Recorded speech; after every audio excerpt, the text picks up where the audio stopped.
اعوذ باللہ من الشیطان الرجیم، بسم اللہ الرحمن الرحیم، الحمدللہ رب العالمین۔ السلام علیکم محترم خواتین و حضرات۔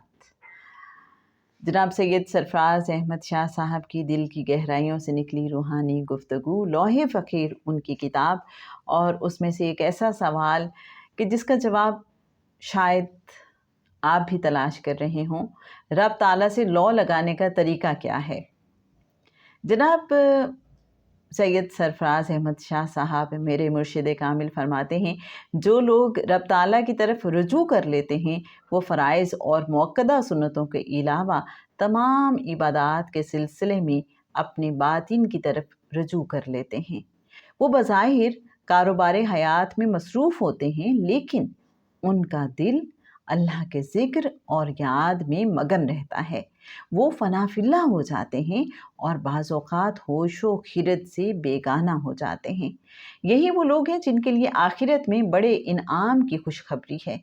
دنیا سے رخصت ہو جانے کے بعد رب تعالیٰ سے ملاقات اور اس کے دیدار کا وعدہ ہے، لیکن یاد رہے کہ رب سے رجوع مبنی بر اخلاص ہو۔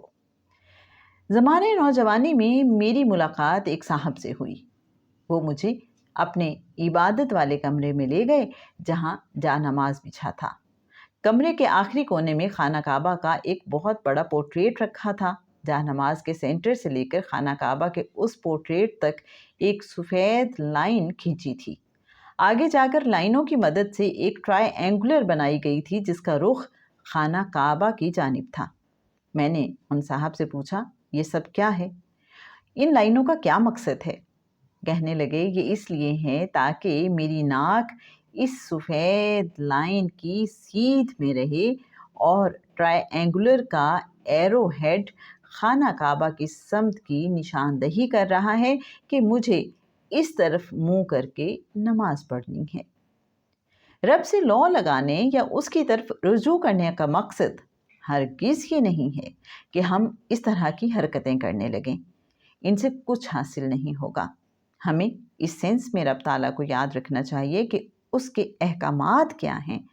اگر میں گاڑی ڈرائیو کر رہا ہوں اور ایک صاحب بیچ سڑک میں موبائل فون پر باتیں کرنے میں مگن ہیں، میرے ہارن دینے کے باوجود وہ مجھے راستہ نہیں دے رہے، تو میں بجائے تل ملانے اور ہارن پر ہارن بجانے کے اپنے آپ سے کہوں کہ میں ان صاحب کو سہولت دے دیتا ہوں اور خود تاخیر سے منزل پر پہنچ جاتا ہوں۔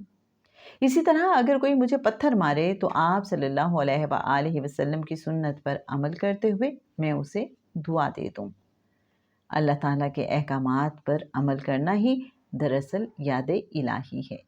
اللہ کے بتائے ہوئے راستے پر چلنے سے اللہ سے لو لگ جاتی ہے اور انسان اللہ کے پسندیدہ بندوں میں شامل ہو جاتا ہے۔ اللہ کے احکامات اور اس کے رسول اللہ صلی اللہ علیہ وآلہ وسلم کی سنت پر عمل کرنے سے جب انسان اللہ کے پسندیدہ بندوں میں شمار ہو گیا تو اسے رب تعالیٰ کی قربت حاصل ہو گئی۔ جب رب تعالیٰ کا قرب اسے حاصل ہو گیا تو پھر اس کی دوستی بھی اسے عطا ہو گئی، اور جب رب تعالیٰ کی دوستی آپ کو مل گئی تو پھر یہ کائنات پوری کی پوری آپ کی ہے، کیونکہ وہ آپ کے دوست کی ملکیت ہے۔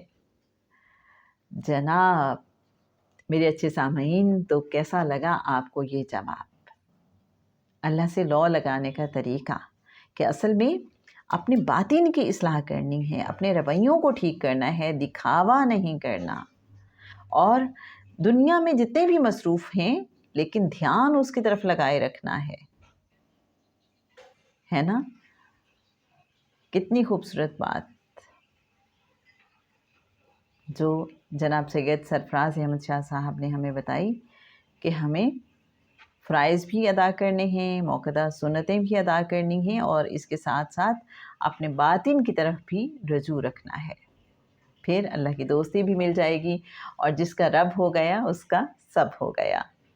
انشاءاللہ نیکسٹ ایپیسوڈ میں کسی نئے موضوع، کسی نئے سوال اور جواب کے ساتھ آپ کی خدمت میں حاضر ہوں گے۔ السلام علیکم ورحمۃ اللہ وبرکاتہ۔